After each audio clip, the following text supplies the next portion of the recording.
Hello friends, we are going to discuss about social science, questions and answers.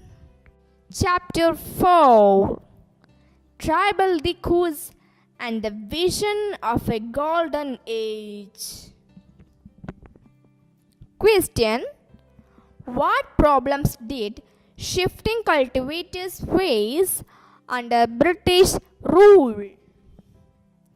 Answer: for administrative and economic reasons, the British government tried settling the jump or shifting cultivators.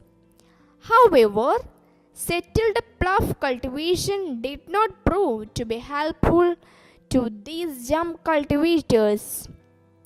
They often suffered because their fields did not produce good yields. The new forest laws also affected the lives of the shifting cultivators. Shifting or jump cultivation is usually done in the small patches of land. Under the forest laws, the British extended their control over all forests and declared that forests were estate property. Thus, the jump cultivators were prevented from practicing jump cultivation freely. Many were forced to move to other areas in search of work and livelihood. Question: how did the powers of tribal chiefs change under colonial rule? Answer: under colonial rule, the functions and powers of tribal chiefs changed considerably. Though they were allowed to keep their land titles over a cluster of villages and rent out lands, the administrative, judicial and economic powers they enjoyed before the arrival of British were no longer in force. They were required to follow the British laws, pay tribute to the British and discipline the tribal groups on behalf of the colonial masters. As a result, they lost the authority they had earlier enjoyed among their people and were unable to fulfill their traditional functions. Chapter 5, when people rebel.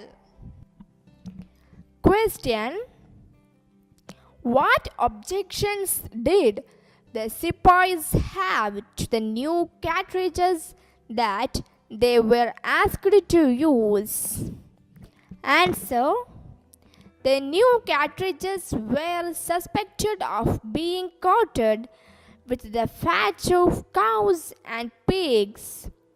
Both Hindus and Muslim sepoys were offended by the introduction of these cartridges. Their religious sentiments were affected, and this was the reason they refused to use the cartridges.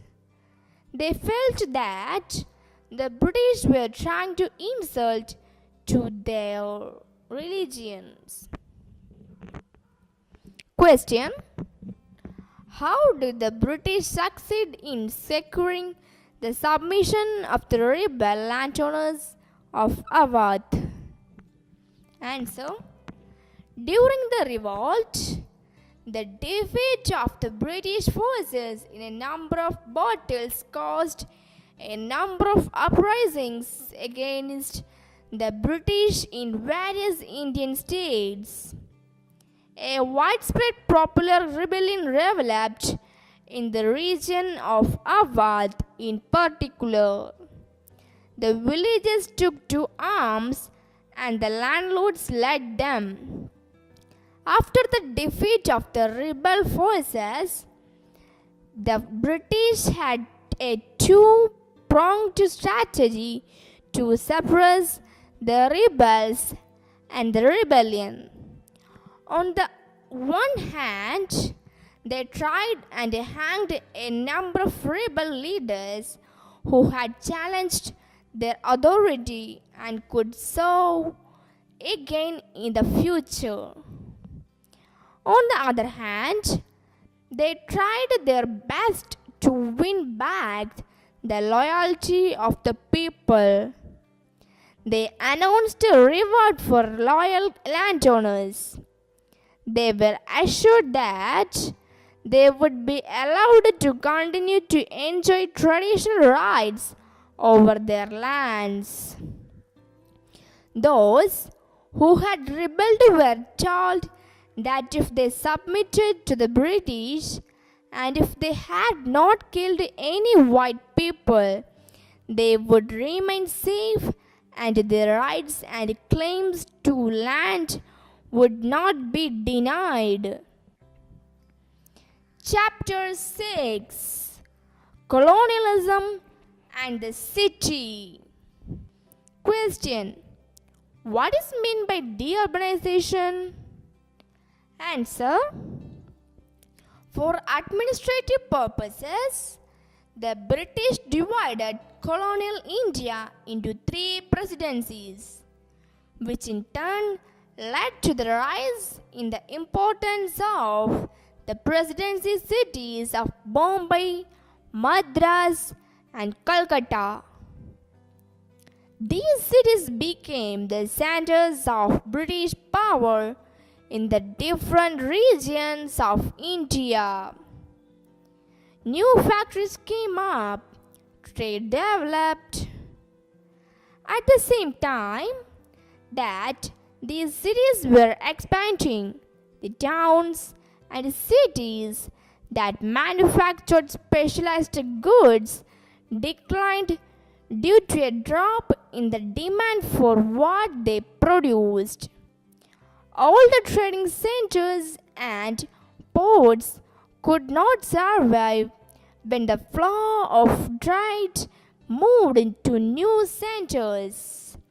Similarly, earlier centers of regional power collapsed when local rulers were defeated by the British and new centers of administration emerged.